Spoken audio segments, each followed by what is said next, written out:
வணக்கம். நீங்கள் இணைந்து கொள்வது நியூஸ் ஃபர்ஸ்டின் இரவு 8 மணி பிரதான செய்தியுடன்.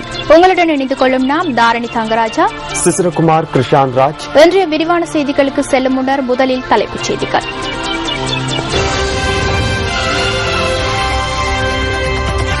கொஸ்லாந்த மண் சரிவில் 34 பேர் காணாமல் போயுள்ளதாக போலீசார் தகவல். பாதிக்கப்பட்ட மக்களுக்காக ஆரம்பிக்கப்பட்ட சக்தி சிரச நிவாரண யாத்திரைக்கு மக்களிடமிருந்து அமோக வரவேற்பு. நாட்டின் பல பகுதிகளில் கடும் மழையுடன் கூடிய வானிலை, மண்சரிவு மற்றும் வெள்ளப்பெருக்கினால் மக்கள் தொடர்ந்தும் பாதிப்பு. மௌஹர நீர்த்தேக்கம் சமல் ராஜபக்ஷ நீர்த்தேக்கம் என்று பெயர் மாற்றம். மண்சரிவினால் பாதிக்கப்பட்ட மக்களுக்கு உதவி வழங்கும் நோக்கில் அவர்களை நோக்கி செல்லும் சக்தி சிரச நிவாரண யாத்திரை கொழும்பிலிருந்து நாளை காலை ஆரம்பமாக உள்ளது. தற்போது நீங்கள் வழங்கிய நிவாரணப் பொருட்களை பொதி செய்யும் நடவடிக்கைகள் எமது பிரதான அலுவலக வளாகத்தில் துரிதமாக முன்னெடுக்கப்பட்டு வருகின்றன. நாம் எண்ணாத வகையில் குறுகிய காலப்பகுதிக்குள் பல நிவாரணப் பொருட்கள் கிடைத்தமையால் தொடர்ந்தும் நிவாரணங்களை பொறுப்பேற்பதை நிறுத்துவதற்கு நாம் தீர்மானித்தோம். எமது அறிவித்தலுக்கு அமைய எம்மீது நம்பிக்கை வைத்து அதிகளவிலான மக்கள் வருகை தந்து நாம் குறிப்பிட்ட இடங்களில் பொருட்களை ஒப்படைத்தனர். நெருக்கடிக்குள்ளான சகோதர மக்களுக்கு ஆதரவளிப்பதற்கு எம்முடன் ஒன்றிணைந்து செயற்பட்ட அனைவருக்கும் எமது மனமார்ந்த நன்றிகளை தெரிவித்துக் கொள்கின்றோம். இது தொடர்பான மேலதிக தகவல்களுடன் இணைந்து கொள்கின்றார் செய்தி அறையிலிருந்து ரியாஸ் ஹாரிஸ். நன்றி தாரணி. நீங்கள் குறிப்பிட்டதைப் போன்று MTV MBC ஊடக வலையமைப்பு இந்த நிவாரண பயணத்தை ஆரம்பிப்பதற்கான காரணம் கொஸ்லாந்தை மீரியபெத்த பிரதேசத்தில் நாட்டு மக்கள் அனைவரையும் சோகத்துக்கு உள்ளாக்கிய அந்த பாரிய மண்சரிவு. கொஸ்லாந்தை மீரியபெத்த பிரதேசத்தில் அந்த பாரிய மண்சரிவு ஏற்பட்டு 2 நாட்கள் கடந்துள்ள போதிலும் தொடர்ந்தும் மீட்பு பணிகள் இடம்பெற்றுக் கொண்டிருக்கின்றன. குறிப்பாக இன்று 3வது நாளாகவும் அந்த பகுதியில் மீட்பு பணிகள் இடம்பெற்றுக் கொண்டிருக்கின்றன. குறிப்பாக அந்த பிரதேசத்திலிருந்து 5 சடலங்கள் இதுவரையும் மீட்கப்பட்டிருக்கின்றது. அந்த பிரதேசம் முழுவதும் சோகத்தில் ஆழ்ந்திருப்பதை எம்மால் காணக்கூடியதாக இருக்கின்றது. எமது அலுவலக செய்தியாளர்கள் அங்கு சென்றிருக்கின்றார்கள். நாட்டின் அனைத்து பிரதேசங்களிலும் தற்பொழுது பேசப்படுகின்ற ஒரு பிரதேசம்தான் கொஸ்லாந்தை மீரியபெத்த பிரதேசம். குறிப்பாக அந்த பிரதேசத்தில் 100க்கும் அதிகமானோர் மண்சரிவினால் காணாமல் போயிருப்பதாக இடர் முகாமைத்துவ மத்திய நிலையம் அறிவித்துள்ளது.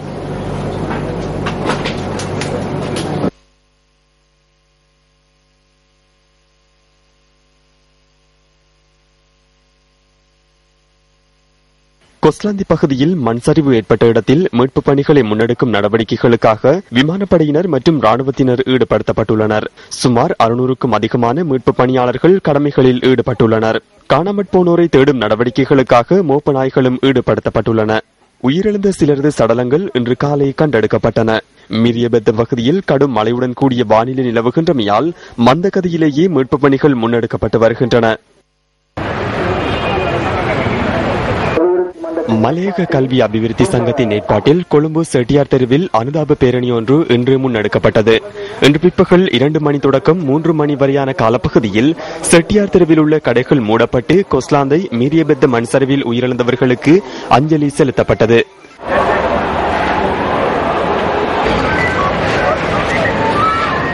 செட்டியார் தெருவில் ஆரம்பிக்கப்பட்ட இந்த அனுதாப பேரணி 5லாம்பு சந்தி வரை பயணித்ததுடன் இந்த பேரணியில் பலர் பங்கேற்றிருந்தனர். அங்கு மெழுகுவர்த்தி ஏற்றப்பட்டு மௌன அஞ்சலி செலுத்தப்பட்டதாக எமது பிராந்திய செய்தியாளர் தெரிவித்தார். இதேவேளை மலையகத்தின் பல பகுதிகளில் இன்றும் துக்கம் அனுஷ்டிக்கப்பட்டதுடன் கருப்பு மற்றும் வெள்ளை கொடிகள் பறக்கவிடப்பட்டிருந்தன. கொஸ்லாந்தை மீரியபெத்த மண்சரிவு காரணமாக உயிரிழந்தவர்களுக்கு தெனியாய ஹேஸ் தோட்ட மக்கள் இன்று தொழிலுக்கு செல்லாமல் துக்கம் அனுஷ்டித்தனர். அத்துடன் அவர்களின் ஒரு நாள் ஊதியத்தையும் பாதிக்கப்பட்டவர்களுக்கு வழங்குவதற்கு முன்வந்துள்ளதாக எமது பிராந்திய செய்தியாளர் தெரிவித்தார். நம்ம பிள்ளைங்களுக்கு நம்பிக்கை, அக்கா தங்கச்சிக்கு எல்லாத்துக்கும் இந்த நிலைமை வந்துருச்சு. இந்த நிலைமை எல்லாத்துக்கும் வராம இருக்கிறவங்கள சரி காப்பாற்றணும். அதைத்தான் நாங்க ஆண்டவர்கிட்ட வேண்டிக்கிட்டு வந்ததால் பிள்ளைங்களாம் அம்மா காணா, அப்பா காணா, அக்கா தங்கச்சி காணா அப்படின்னு சொல்லி சரியான கவலைப்பட்டு துக்கமா இருக்கு. தெனியாய, பெவர்லி, என்சல்வத்த, அனில்காந்த, செல்வகாந்த, ஹென்பர்ட் தோட்ட மக்களும் இன்று துக்கம் அனுஷ்டித்தனர். மண்சரிவு அனர்த்தத்தினால் உயிரிழந்தவர்களுக்காக இன்று மட்டக்களப்பில் அஞ்சலி செலுத்தப்பட்டது. கிழக்கு பல்கலைக்கழகத்தின் மட்டக்களப்பு கல்லடியில் உள்ள சுவாமி விபுலானந்தர் அழகியற் கற்கைகள் நிர்வாக மண்டபத்தில் சுடர் ஏற்றப்பட்டு அஞ்சலி செலுத்தப்பட்டது. நேற்று முன்தினம் காலை 7:30 மணியில் ஏற்பட்ட மண் சரிவின் காரணமாக காலையிலேயே பாடசாலைக்கு சென்ற மாணவர்களும் காலையிலேயே தொழிலுக்கு சென்றவர்களும் பாதுகாப்பாக உயிர் தப்பினார்கள். ஆனால் அவ்வாறு பாதிக்கப்பட்ட மக்களின் உள்ள குமுறல்களை எங்களால் எமது கேமராக்களில் பதிவு செய்யக்கூடியதாக இருந்தது. எமது அலுவலக செய்தியாளர்கள் அந்த இடத்துக்கு சென்றிருக்கின்றார்கள். எமது அலுவலக செய்தியாளர் ஜூடின் சிந்துஜன் வழங்கும் சிறப்பு தொகுப்பு அடுத்து. கொஸ்லந்தை மண் சரிவினால் பாதிக்கப்பட்ட 217 குடும்பங்கள் பூனாகலை தமிழ் மகா வித்தியாலயத்தில் தொடர்ந்தும் தங்க வைக்கப்பட்டுள்ளனர். இந்த பாடசாலையில் 788 பேர் தங்க வைக்கப்பட்டுள்ளனர். ஒரு நொடி பொழுதில் இயற்கையின் கோரத்தினால் தமது அனைத்தையும் இழந்த இந்த மக்களுக்கு அணிந்திருந்த ஆடைகள் மாத்திரமே எஞ்சியுள்ளன. சிலருக்கு மாத்திரம் தமது சொந்தங்களை மீட்க முடிந்தமையினால் அவர்கள் ஓரளவேனும் நிம்மதியாக இருக்கின்றனர். எனினும் இந்த இயற்கையின் கோர விபத்தினால் 14 வயதான கஜானி மற்றும் 12 வயதான சுரேஷ்குமார் ஆகியோர் தமது பெற்றோரை இழந்து நிர்கதிக்குள்ளாகியுள்ளனர். பெலவத்தை சீனி தொழிற்சாலையில் பணியாற்றும் குறித்த குழந்தைகளின் பெற்றோர் சம்பளத்தை பெற்றுக் கொள்வதற்காக தயாரான சந்தர்ப்பத்திலேயே இந்த விபத்து நேர்ந்துள்ளது. கஜானி மற்றும் சுரேஷ்குமார் ஆகியோர் வீட்டை விட்டு வெளியேறி சில நொடிகளில் திரும்பி பார்த்த சந்தர்ப்பத்தில் அவர்களின் பெற்றோர் அவர்களை விட்டு பிரிந்துள்ளனர். பூனாகலை தற்காலிக முகாம்களில் இந்த 2 பிள்ளைகளும் தங்க வைக்கப்பட்டுள்ளனர். சுரேஷிற்கு இந்த சிறிய கஜானி மாத்திரமே சொந்தம். இந்த முகாமில் 176 சிறார்கள் தற்காலிகமாக தங்க வைக்கப்பட்டுள்ளனர். இழப்பு என்பது அனைவருக்கும் சொந்தமான ஒன்று என்ற போதிலும் கஜானி மற்றும் சுரேஷ்குமார் ஆகியோர் இழந்துள்ள இந்த இழப்பு மீண்டும் பெற்றுக்கொள்ள முடியாத ஓர் இழப்பாகும்.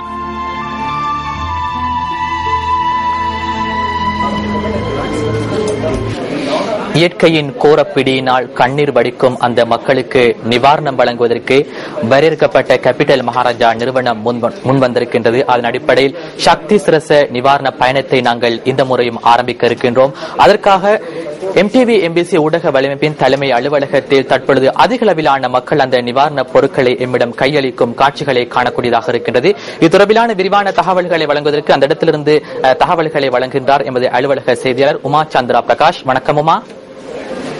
வணக்கம் ரியாஸ். நாங்கள் MTV MBC தலைமை காரியாலய வளாகத்திலிருந்து தற்போது தொடர்பினை ஏற்படுத்தி இருக்கின்றோம். உங்களுக்கு தெரியும் எவ்வளவு ஒரு நெருக்கமான ஒரு சூழலில் நான் தற்போது நின்று பேசிக் கொண்டிருக்கின்றேன். உங்களுக்கு பார்க்கும் போதே தெரியும் சன நெரிசலோடு இருக்கின்ற இந்த இடம் பொருட்களோடு நிரம்பி வழிகின்றது. இந்த பொருட்கள் அத்தனையும் நீங்கள் கொடுத்த பொருட்கள். மலையகத்தில் மண்மேடால் பாதிக்கப்பட்டு மண் சரிவால் பாதிக்கப்பட்ட எங்களுடைய மலையக உறவுகளுக்காக நாங்கள் சக்தி சிரச நிவாரண யாத்திரையை ஆரம்பித்த போது எங்களுடைய வேண்டுகோளை சிரமேற்கொண்டு நீங்கள் கொண்டு வந்து கொடுத்த பொருட்கள் தான் இந்த பொருட்கள். இந்த பொருட்களை சேகரிக்கும் நிலையங்கள் பலவற்றை நாங்கள் நிறுவி இருந்தோம். எங்களுடைய தலைமை காரியாலயம் பிரேப்ரோக் பிளேஸில் அமைந்திருக்கின்ற இந்த இடம் இது மாத்திரமல்லாமல் ரத்மலான ஸ்டெயின் கலையகத்திலும் நாங்கள் பொருட்களை சேகரித்திருந்தோம்.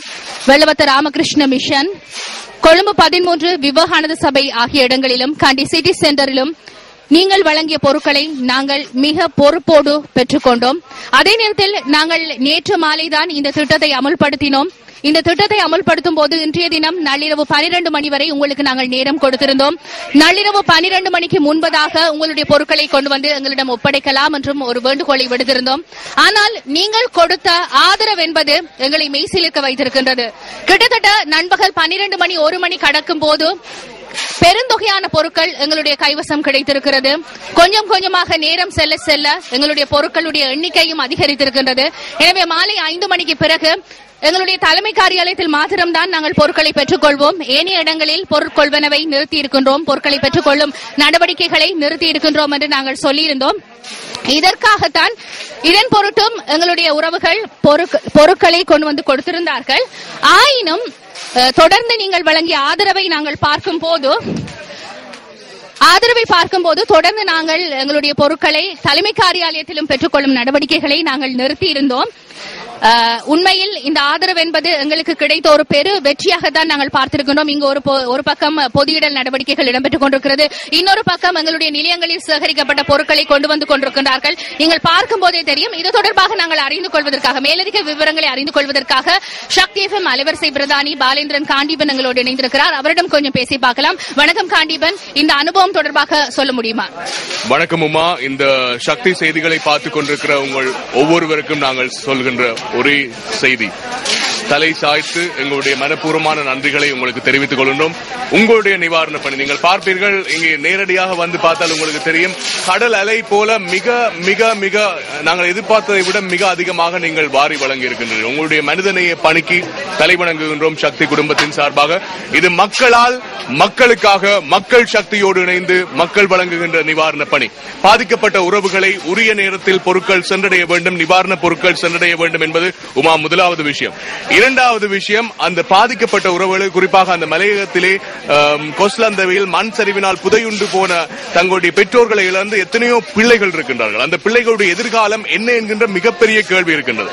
அவர்களுக்கு கேபிட்டல் மகாராஜா நிறுவனம் சக்தி எஃப்எம் சக்தி டிவி மூலமாக அவர்களுடைய கல்வி நடவடிக்கைகளை முடிக்கும் வரைக்கும் இதனால் நிர்கதியாகி போன அனைத்து மாணவர்களுக்கும் நாங்கள் புலமை பரிசில் செய்ய திட்டத்தை அறிமுகப்படுத்தி இருக்கின்றோம். இது இரண்டாவது விஷயம். மூன்றாவது விஷயம், உரிய நேரத்தில் உரிய வகையில் இந்த மக்களுக்கு விழிப்புணர்வை ஏற்படுத்தி இந்த மக்கள் இப்படியான பல நூற்றுக்கணக்கான உயிர்கள் இழக்கப்பட்டிருக்கின்றன, பல ஆயிரக்கணக்கான மக்கள் இடம்பெயர்ந்திருக்கின்றனர். எல்லா மக்களுக்கும் எல்லாம் செய்தாச்சு என்று கூட சில ஊடகங்கள் சொல்வது மிக கவலையான விஷயம். அதாவது மக்களுக்கு 40 லட்சத்தை இவர்கள் வழங்கியிருக்கிறார்கள், 50 லட்சங்களை இவர்கள் வழங்கியிருக்கிறார்கள், எல்லாமே இருக்கு என்று சொல்கின்ற ஒரு கவலையான நிலைமை கூட இருக்கு. ஆனால் அதை தாண்டி அந்த மக்களுக்கு இனி இப்படி ஒரு கஷ்டம் வராமல் இருக்க மலையகத்தில் இருக்கக்கூடிய ஒவ்வொரு உறவுகளுக்கும் இந்த விழிப்புணர்வை ஏற்படுத்துவது என்பது மிக முக்கியமான விஷயம். அந்த விழிப்புணர்வை ஏற்படுத்துவதற்காக சக்தி டிவி, சக்தி எஃப்எம், நியூஸ் ஃபர்ஸ்ட் பல செயற்திட்டங்களையும் நிகழ்ச்சிகளையும் தொடர்ச்சியாக வழங்கி வருகின்றது. இன்றைய நாள் முழுவதும் சக்தி எஃப்எம்மில் நாங்கள் குறிப்பாக அனைத்து நிகழ்ச்சிகளையுமே, வளமையான நிகழ்ச்சிகளை புறந்தள்ளி இந்த விழிப்புணர்வு செயற்திட்டத்திற்காகவும் நிவாரண பணிக்காகவும் எங்களுடைய முழு நிகழ்ச்சிகளையுமே வழங்கியிருந்தோம். மீண்டும் மீண்டும் இந்த செயற்திட்டத்தில் இணைந்து கொண்ட உங்கள் அனைவருக்கும் சக்தி குடும்பத்தின் சார்பாக, நீங்கள் எங்களுடைய குடும்பத்தில் அங்கத்தவர்கள் என்று கூட சொல்லலாம், இது உங்களுடைய பணி, உங்களுடைய நிவாரண பணி. பல பல்கலைக்கழக மாணவர்கள், பாடசாலைகள், ஏனைய தொண்டர் அமைப்புகள், பல நிறுவனங்கள் எங்களோடு இணைந்து இந்த செயற்திட்டத்திலே, இந்த மக்கள் பணியிலே ஈடுபட்டிருக்கிறீர்கள். உங்கள் அனைவருக்கும் மீண்டும் சிறந்தாழ்த்தி எங்களுடைய நன்றிகளை தெரிவித்துக் கொள்கின்றோம். நாளை காலை எங்களுடைய கேபிட்டல் மகாராஜா தலைமை காரியாலயத்திலிருந்து இந்த நிவாரண யாத்திரை ஆரம்பமாகி குறிப்பாக கொஸ்லந்தை பகுதியில் பாதிக்கப்பட்ட மக்கள், அதே போன்று நுவர்லியா மாவட்டத்தில் இடம்பெயர்ந்திருக்கக்கூடிய மக்களை சென்றடைய போகின்றது. வைத்தியர்களும் எங்களோடு இணைய போகின்றார்கள் அந்த பாதிக்கப்பட்டவர்களுக்கான ஆலோசனைகளை வழங்குவதற்காக. எனவே இதில் இணைந்து கொண்ட உங்கள் அனைவருக்கும் மீண்டும் சிறந்தாழ்த்தி எங்களுடைய நன்றிகளை தெரிவிக்கின்றோம். நன்றி. நன்றி காண்டீபன். நிச்சயமாக ஒரு துயரம் ஏற்படும் போது அல்லது ஒரு அனர்த்தம் ஏற்படும் போதுதான் எங்களிடம் எவ்வளவு தூரத்துக்கு மனிதநேயம் உயிர்ப்பித்திருக்கிறது என்பதை நாங்கள் காணக்கூடியதாக இருக்கும். அந்த வகையில் மக்களாகிய நீங்கள் மலையக சொந்தங்களுக்காக வழங்கிய ஆதரவுக்கு எங்களுடைய சிரம் தாழ்த்திய நன்றிகளை நாங்கள் தொடர்ந்து தெரிவிக்கின்றோம். நன்றி. நன்றி ரியாஸ். நன்றி உமா. கொஸ்லாந்தை மீரியபெத்த பிரதேசத்தில் இடம்பெற்ற இயற்கையின் அந்த கோரப்பிடியினால் சிக்கிய மக்களுக்கு நிவாரணம் வழங்குவதற்காக நாம் விடுத்த அந்த அழைப்பை ஏற்று 24 மணித்தியாலத்துக்குள் மக்களிடமிருந்து கிடைத்த ஆதரவோ அளப்பெரியது. நீங்கள் கண்ட அந்த காட்சிகள் மூலம் தொடர்ந்து மக்கள் இந்த உதவிக்கரத்தை நீட்டிக் கொண்டிருக்கின்றார்கள். வாகனங்களில் வந்து, அதே போன்று முச்சக்கர வண்டியில் நடந்து வந்து மக்கள் இந்த நிவாரணப் பொருட்களை இடம் கையளிக்கின்றார்கள். மக்கள் மீது கொண்டிருக்கின்ற நம்பிக்கையின் காரணமாகவே நியூஸ் ஃபர்ஸ்ட் மீது, எம்டிவி, எம்பிசி ஊடக வலை மீது கொண்டிருக்கின்ற நம்பிக்கையின் காரணமாகவே எம்மோடு தொடர்ந்தும் மக்கள் இருந்து கொண்டிருக்கின்றார்கள். குறிப்பாக சுனாமி ஏற்பட்ட வேளையில், அதே போன்று அண்மையில் வறட்சி ஏற்பட்ட வேளையில் சிரச சக்தி நிவாரண யாத்திரையை நாங்கள் முன்னெடுத்திருந்தோம். எனவே இந்த கோரப்பிடினால் சிக்கியுள்ள மக்களுக்கு நிவாரணம் வழங்குவதற்கு நிவாரணப் பொருட்களை வழங்குமாறு நாம் விடுத்த அந்த வேண்டுகோளுக்கு மக்களிடமிருந்து அமோக வரவேற்பு கிடைத்தது.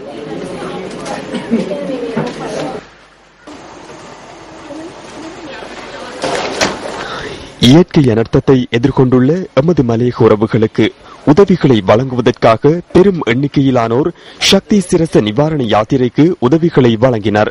எம்மால் அறிவிக்கப்பட்ட குறுகிய கால வேண்டுகோளை அடுத்து அனைத்து உதவிகளும் மக்களால் வழங்கப்பட்டன.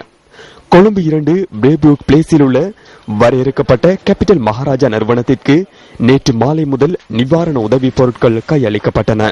கொஸ்லாந்த மீரியபெத்த பகுதியில் ஏற்பட்ட மண் சரிவினால் பாதிக்கப்பட்ட மக்களுக்காக பால்மா, பிஸ்கட், நூடில்ஸ், புதிய ஆடைகள் உள்ளிட்ட பொருட்களை வழங்குமாறு நாம் கேட்டுக் கொண்டிருந்தோம்.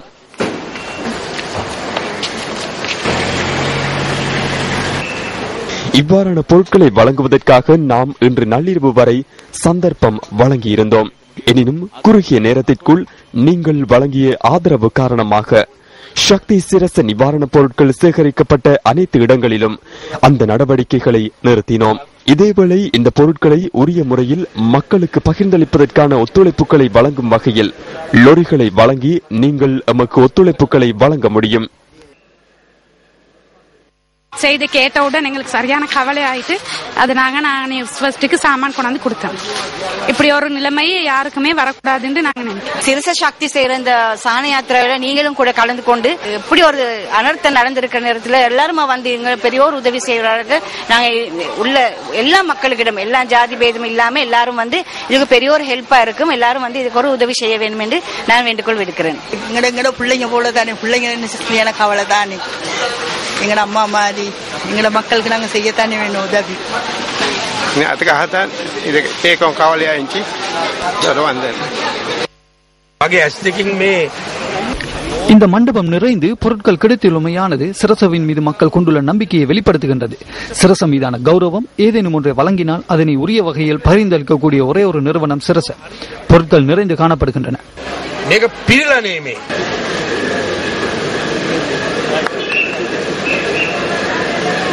සමහර අවස්ථාවලදී හතරවෙනි ආණ්ඩුව පළවෙනි ආණ්ඩුව බවට පත් වෙන එක சில சந்தர்ப்பங்களில் நான்காவதாக இருக்கின்ற கட்சி அரசாங்கமாக மாற்றமடைவதை நாம் கடந்த சில வருடங்களில் அவதானித்துள்ளோம்.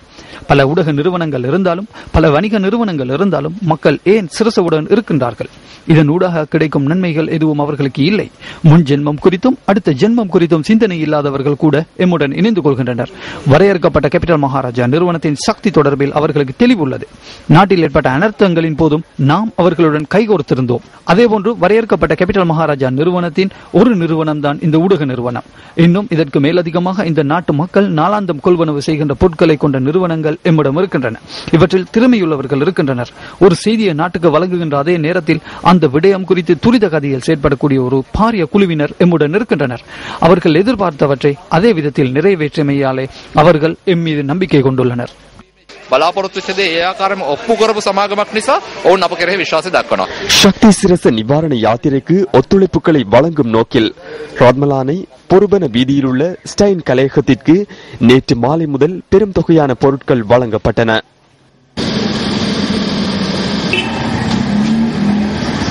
சக்தி சிரச நிவாரண யாத்திரைக்கான பொருட்கள் சேகரிக்கும் வெள்ளவத்தை ராமகிருஷ்ண மிஷன் மண்டபத்திற்கு வருகை தந்திருந்த பலர் தமது உதவிகளை வழங்கினர்.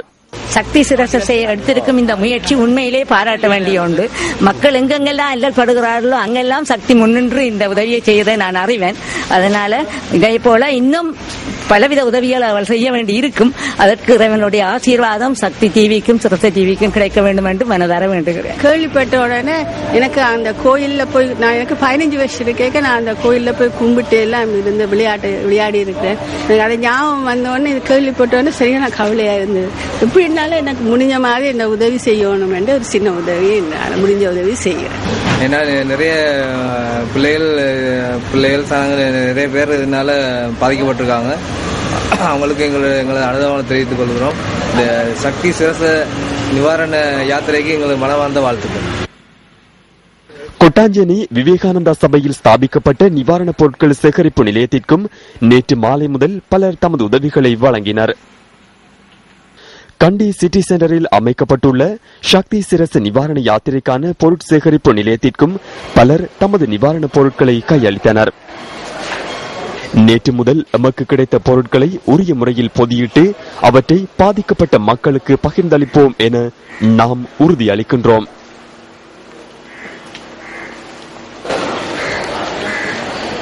இருபத்தி மணித்தியாலங்கள் என்ற குறுகிய காலப்பகுதிக்குள் சக்தி சிரச நிவாரண யாத்திரைக்காக பெருமளவு உதவிகளை வழங்கி ஒத்துழைப்புகளை நல்கிய எமது உறவுகளுக்கு நாம் சிரம் தாழ்த்தி தலை வணங்குகின்றோம். நன்றி. கொஸ்லாந்தை மீரியபெத்த பிரதேசத்தில் இடம்பெற்ற மண் சரிவினால் 34 பேர் காணாமல் போயுள்ளதாக போலீஸ் ஊடக பேச்சாளர் சிரேஷ்ட போலீஸ் அத்தியட்சர் அஜித் ரோஹன இன்று ஊடக சந்திப்பின் பொழுது தெரிவித்தார். மிரிபெத்த பகுதியில் உள்ள அம்பேத்கர் தோட்டத்தின் ஒரு பகுதியிலேயே இந்த மண்சரிவு சம்பவம் நேர்ந்துள்ளது. குடபத்ம என்ற கிராம சேவையாளர் பிரிவிற்கு இது சொந்தமாகின்றது. எனினும் இன்று நண்பகல் 12 மணி அளவில் சம்பவம் குறித்து ஆராய்ந்து அறிக்கை ஒன்று தயாரிக்கப்பட்டுள்ளது. 3 சடலங்கள் மாத்திரமே கண்டெடுக்கப்பட்டுள்ளன. 3 பேரை உயிரிழந்துள்ளனர். இன்றைய தினத்திற்குள் மேலும் சில சடலங்களை கண்டெடுக்க முடியும். அவ்வாறு 34 பேரை காணாமல் போயுள்ளனர். இதுவரையும் காணாமல் போயுள்ளோரில் 10 ஆண்களும் 19 பெண்களும் ஒரு சிறுமியும் 4 சிறார்களும் அடங்குகின்றனர். இதேவேளை இந்த சம்பவம் குறித்த போலீஸ் விசாரணைகளும் ஆரம்பிக்கப்பட்டுள்ளதாக இந்த ஊடகவியலாளர் சந்திப்பில் குறிப்பிடப்பட்டது. யாரேனும் ஒருவரின் கவனையினத்தால் இது நேர்ந்துள்ளதா என்பது குறித்து உடனடி விசாரணைகளை முன்னெடுத்து அறிக்கையொன்றை சமர்ப்பிக்குமாறு ஜனாதிபதி ஆலோசனை வழங்கியுள்ளார்.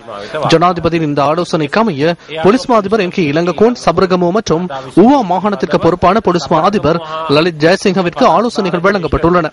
அவரின் கண்காணிப்பின் கீழ் விசேட போலீஸ் குழுக்கள் நியமிக்கப்பட்டுள்ளன. இந்த விசாரணைகளை 5 நாட்கள் அல்லது ஒரு வார காலத்திற்குள் முன்னெடுத்து அதன் அறிக்கையை ஜனாதிபதிக்கு ஒப்படைக்க நாம் எதிர்பார்த்துள்ளோம்.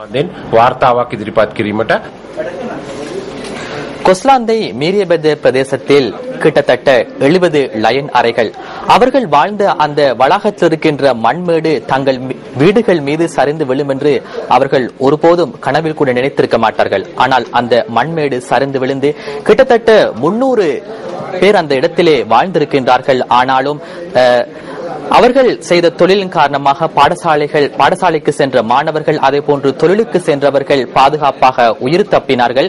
எனினும் அந்த நேரத்திலே காலை 7:30 மணி என்பதனால் வீட்டில் இருந்தவர்கள் இந்த அனர்த்தத்துக்கு உள்ளாகி இருக்கின்றார்கள். குறிப்பாக இதன் பொழுது 100க்கும் அதிகமானோர் காணாமல் போயிருப்பதாக இடர் முகாமைத்துவ மத்திய நிலையம் அறிவித்திருக்கின்றது.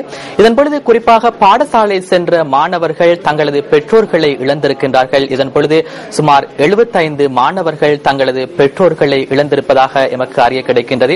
இந்த 75 பிள்ளைகளையும் அரசாங்கம் பொறுப்பேற்பதாக நேற்று அரசாங்கம் அறிவித்திருந்தது.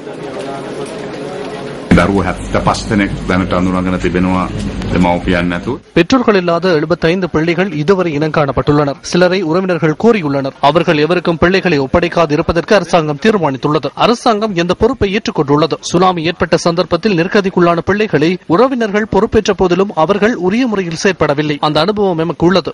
எவருடைய உதவியுமின்றி எந்த ஒரு உதவியையும் ஏற்றுக்கொள்ளாது அவர்களின் முழு பொறுப்பையும் அரசாங்கம் ஏற்று அவர்களுக்காக செயற்படுவதற்கு தீர்மானிக்கப்பட்டுள்ளது. இது திடீர் தீர்மானமாகும். කිසිම ආධාරයක් බාර නොගෙන වුන් වෙනුවෙන් ක්‍රියාත්මක කරන්නට තීන්දුවක් කරගත්තා. හදිසි තීන්දුවක් හැටියට. சரியான தகவல்களுக்கு அமைய எத்தனை பேர் காணாமல் போயுள்ளனர், எத்தனை பேர் உயிரிழந்துள்ளனர்? නෑ එහෙම හරියටම කියන්න බෑ තාම. ඒකයි වැඩේ. ඒකයි. அதை தற்போது சரியாக கூற முடியாது. මේ තියෙන මේ වාර්තාවන් අනුව 330 people of 57 families affected, around 330 people suspected missing. காணாமல் போனவர்கள் just a minute, October 24th and around 7:30 the impact of the landslide affected 350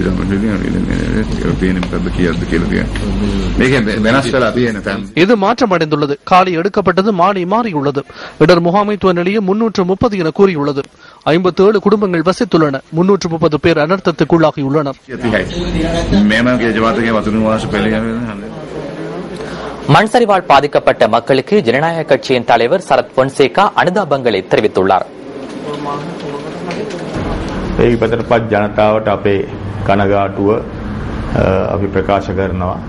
இந்த விபத்தினால் பாதிக்கப்பட்ட மக்களுக்கு எமது அனுதாபங்களை தெரிவித்துக் கொள்கின்றோம். அதேபோன்று உயிர் நீத்தவர்களுக்காக எமது கண்ணீர் அஞ்சலியை செலுத்துகின்றோம்.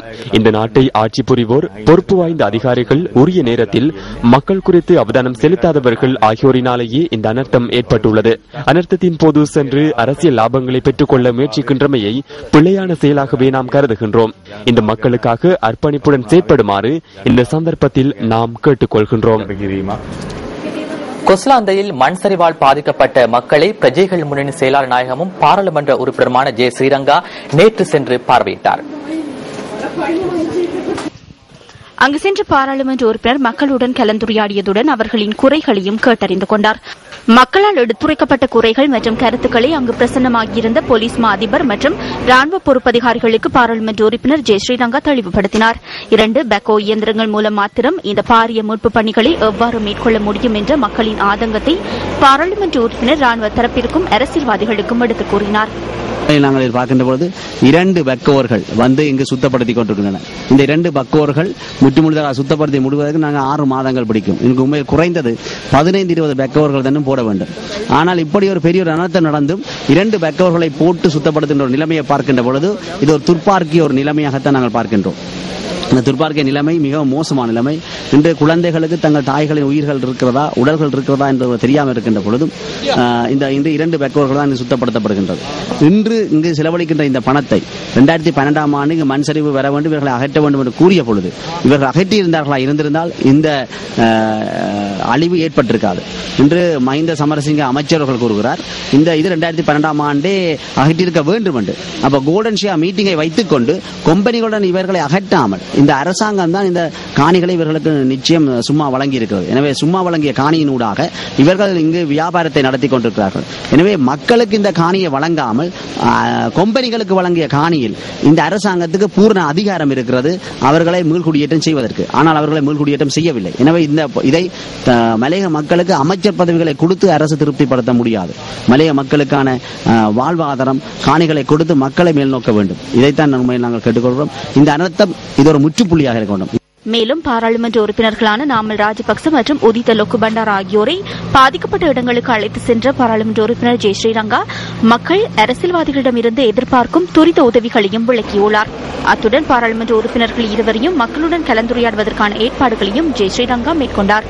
பாதிக்கப்பட்ட மக்களுக்கு தேவையான உணவு, உடை உள்ளிட்ட அத்தியாவசிய அவசர உதவிகள் தொடர்பாகவும் பாராளுமன்ற உறுப்பினர் நாமல் ராஜபக்சவிற்கு பிரஜைகள் முன்னணியின் செயலாளர் நாயகம் தெளிவுபடுத்தினார்.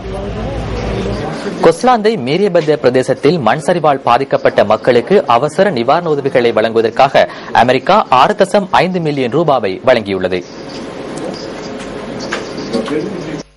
அவசர உதவிகளை வழங்குவதற்கான ஒழுங்குபடுத்தலில் அமெரிக்கா தொடர்ந்தும் நெருக்கமாக செயற்படுவதாக இலங்கைக்கான அமெரிக்க தூதரகம் வெளியிட்டுள்ள அறிக்கையில் தெரிவிக்கப்பட்டுள்ளது. போர்வைகள், ஆடைகள், சுகாதார பொதிகள், உலர் உணவுகள், சிறார்களுக்கான கல்வி உபகரணங்கள் மற்றும் அனர்த்தத்தில் பாதிக்கப்பட்டவர்களுக்கு உளவள துணை சேவைகளை வழங்குவதற்காக இந்த நிதியுதவி வழங்கப்பட்டுள்ளது. இந்த நிதியுதவி பாதிக்கப்பட்டவர்களுக்கு உதவி அளிக்கும் என்று நம்புவதாகவும் முழுமையான ஆதரவினை எதிர்காலத்தில் வழங்குவதற்கு தாம் தயாராக உள்ளதாகவும் இலங்கைக்கான அமெரிக்க தூதுவர் மிச்சல் குறிப்பிட்டுள்ளார். மண் சரிவினால் பாதிக்கப்பட்ட குடும்பங்களுக்கும் இலங்கை மக்களுக்கும் தமது ஆழ்ந்த அனுதாபங்களை அமெரிக்க ராஜாங்க திணைக்களம் தெரிவித்துக் கொள்வதாகவும் அந்த அறிக்கையில் சுட்டிக்காட்டப்பட்டுள்ளது. இதேவேளை கொஸ்லாந்த மண் சரிவில் உயிரிழந்தவர்களின் குடும்பங்களுக்கு இந்திய பிரதமர் நரேந்திர மோடி தனது அனுதாபங்களை தெரிவித்துள்ளார். அனர்த்தத்தில் காயமடைந்தவர்கள் விரைவில் குணமடைய பிரார்த்திப்பதாகவும் இந்திய பிரதமர் குறிப்பிட்டுள்ளதாக இந்திய ஊடகங்கள் செய்தி வெளியிட்டுள்ளன. மேலும் பல செய்திகளை வழங்குவதற்காக பிரதான கலையகத்தில் கிருஷாந்த் ராஜ் மற்றும் தாரணி. அதிக மழை காரணமாக பல பகுதிகளில் அனர்த்த நிலைமை ஏற்பட்டுள்ளது. ஹங்குராங்கெத்த எலமுல பிரதேசத்தில் மண் சரிவு அபாயம் காரணமாக அந்த பகுதி தோட்டத்தின் வீட்டு தொகுதியொன்றில் உள்ள 168 பேர் அங்கிருந்து அகற்றப்பட்டுள்ளனர். அந்த வீட்டு தொகுதிக்கு மேலாக உள்ள மண்மேட்டில் வெடிப்பு ஏற்பட்டுள்ளதாக எமது செய்தியாளர் குறிப்பிட்டுள்ளார். இதன்போது சில வீடுகளுக்கும் சேதம் ஏற்பட்டுள்ளன.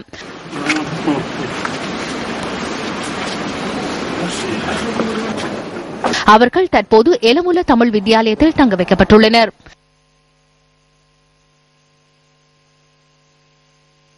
இதேவேளை மண் சரிவு அபாயம் காரணமாக ஹெங்குராங்கெத்த டெல்கஹபிட்டிய பிரதேசத்தில் 5 குடும்பங்களைச் சேர்ந்தவர்கள் பாதுகாப்பான இடங்களுக்கு மாற்றப்பட்டுள்ளனர்.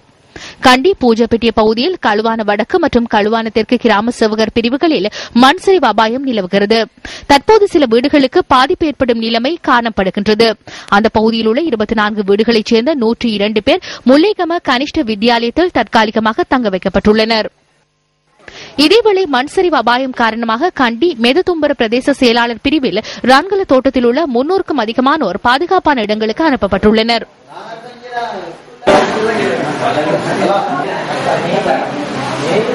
மழை வர்ற நேரமெல்லாம் எந்த நேரம் சரிஞ்சு வரும் சொல்லி வெடிப்பு எங்களுக்கு 5 வருஷத்துக்கு முன்னுக்கு 2005 2வது மாசம் 1ஆம் தேதியிலிருந்து வெடிப்பு ஏற்பட்டுருந்துச்சு.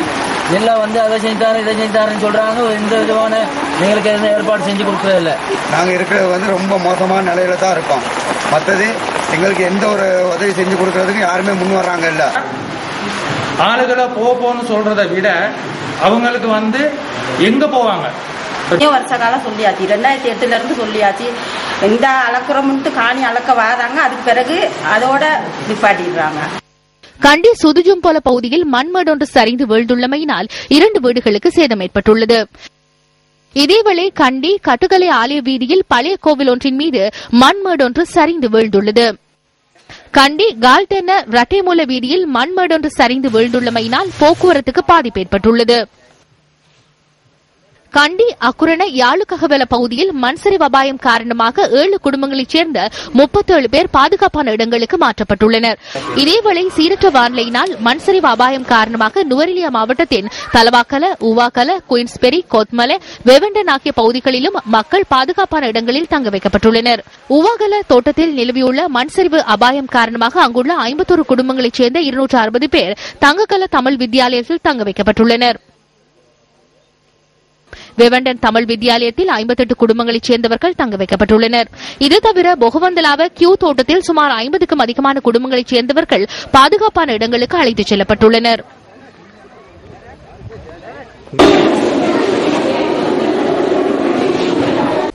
செய்திகள் தொடர்கின்றன. மகாராஷ்டிரா மாநிலத்தின் முதலமைச்சராக தேவேந்திர ஃபட்னவிஸ் இன்று பதவி பிரமாணம் செய்து கொண்டார். மும்பை வாங்கடே மைதானத்தில் இன்று மாலை பதவியேற்பு நிகழ்வு இடம்பெற்றது. இந்த நிகழ்வில் பங்கேற்பதற்கு இலங்கையிலிருந்து பாராளுமன்ற உறுப்பினரும் பிரஜைகள் முன்னணியின் பொதுச் செயலாளருமான ஜே ஸ்ரீரங்காவிற்கு அழைப்பு விடுக்கப்பட்டிருந்தது.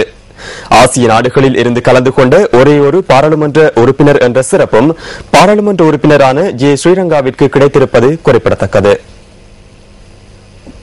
இந்த பதவியேற்பு நிகழ்வில் பாரத பிரதமர் நரேந்திர மோடி உள்ளிட்ட பல முக்கியஸ்தர்கள் கலந்து கொண்டிருந்தனர். இந்தியாவின் 25 மத்திய அமைச்சர்களில் 10 அமைச்சர்கள் மகாராஷ்டிரா முதலமைச்சரின் பதவியேற்பு நிகழ்வில் கலந்து கொண்டமை குறிப்பிடத்தக்கது. பதவியேற்பு நிகழ்வுக்கு முன்னர் ஃபட்னவிஸை பாராளுமன்ற உறுப்பினர் ஜே ஸ்ரீரங்கா சந்தித்து கலந்துரையாடினார். மகாராஷ்டிரா மாநிலத்தின் முதலமைச்சராக பதவியேற்கும் நிகழ்வில் கலந்து கொள்வதற்கு தயாராவதற்கு முன்னர் தேவேந்திர ஃபட்னவிஸ் தனது நண்பரான பாராளுமன்ற உறுப்பினரும் பிரஜைகள் முன்னணியின் பொதுச் செயலாளருமான ஜே ஸ்ரீரங்காவுடன் கலந்துரையாடினார். மகாராஷ்டிரா முதலமைச்சரை பதவியேற்பு நிகழ்வுக்கு தயார்படுத்தும் வரையில் இந்த சந்திப்பு இடம்பெற்றது. 2009ஆம் ஆண்டு ஈஸ்ட் வெஸ்ட் நிலையம் ஏற்பாடு செய்திருந்த 18வது புதிய தலைமுறை மாநாட்டில் கலந்து கொண்டிருந்த போது பாராளுமன்ற உறுப்பினர் ஜே ஸ்ரீரங்காவிற்கும் மகாராஷ்டிரா முதலமைச்சருக்கும் இடையில் நெருக்கமான நட்பு ஏற்பட்டிருந்தது. மும்பையின் தென்பகுதியில் உள்ள வங்கடே மைதானத்தினை சூழ சுமார் 2500 பாதுகாப்பு பிரிவினர் பாதுகாப்பு பணிகளில் ஈடுபடுத்தப்பட்டிருந்தனர். பாரத பிரதமர் நரேந்திர மோடிக்கு மிகவும் நம்பிக்கைக்குரியவராக கருதப்படும் ஃபட்னவிஸ் தலைமையிலான கட்சி மகாராஷ்டிரா சட்டமன்ற தேர்தலில் அமோக வெற்றி பெற்றிருந்தது. 44 வயதான ஃபட்னவிஸ் மகாராஷ்டிராவின் எளிய சட்டமன்ற உறுப்பினராக கருதப்படுவதுடன் மாநிலத்தில் பாரதிய ஜனதா கட்சியின் முதலாவது முதலமைச்சராகவும் திகழ்கின்றார். இந்தியாவின் 28 முதலமைச்சர்களில் இவர் மிகவும் எளியவராக கருதப்படுகிறார். பாரதிய ஜனதா கட்சியின் இளைஞர் அணியின் தலைவராக திகழ்ந்த நவீஸ் 19 வயதின் முற்பகுதியில் தனது அரசியல் வாழ்க்கையை ஆரம்பித்தார். தனது 21வது வயதில் நாக்பூர் மாநகராட்சியின் ஆட்சியாளராக தெரிவு செய்யப்பட்ட இவர் 1997ஆம் ஆண்டு மிகவும் இளம் வயதில் மேயராக தெரிவு செய்யப்பட்டார். 1999ஆம் ஆண்டு மகாராஷ்டிரா சட்டமன்றத்திற்கு முதன்முறையாக நவீஸ் தெரிவு செய்யப்பட்டார். மேலும் 4வது தடவையாகவும் இம்முறை வெற்றி பெற்றுள்ளார். அவர் தேசிய ரீதியிலும் சர்வதேச ரீதியிலும் பல்வேறு விருதுகளை வெற்றி கொண்டுள்ளார். 2002 மற்றும் 2003ஆம் ஆண்டுகளில் பொதுநலவாய பாராளுமன்ற சங்கத்தினால் சிறந்த பாராளுமன்ற உறுப்பினருக்கான விருதையும் இவர் வெற்றி கொண்டிருந்தார். இந்திய அரசியலில் மகாராஷ்டிரா மிகவும் முக்கியத்துவம் பெற்றதாக அமைகிறது. அத்துடன் வர்த்தக தலைநகரான மும்பையின் முக்கிய மையமாக இது கருதப்படுவதுடன் அதிக லாபத்தினை பெற்றுக்கொள்ளும் மாநிலமாகவும் இது விளங்குகின்றது. மவ்வார நீர்த்தேக்கம் சமல் ராஜபக்ச நீர்த்தேக்கம் என இன்று பெயரிடப்பட்டது. சபாநாயகர் சமல் ராஜபக்ச தலைமையில் இந்த நிகழ்வு இன்று இடம்பெற்றது. இது தொடர்பான மேலதிக தகவல்களை நியூஸ் ஃபர்ஸ்டின் டுநைட் செய்தியில் எதிர்பாருங்கள். இத்துடன் நியூஸ் ஃபர்ஸ்டின் இரவு 8 மணி பிரதான செய்தி நிறைவு பெறுகின்றது. வணக்கம்.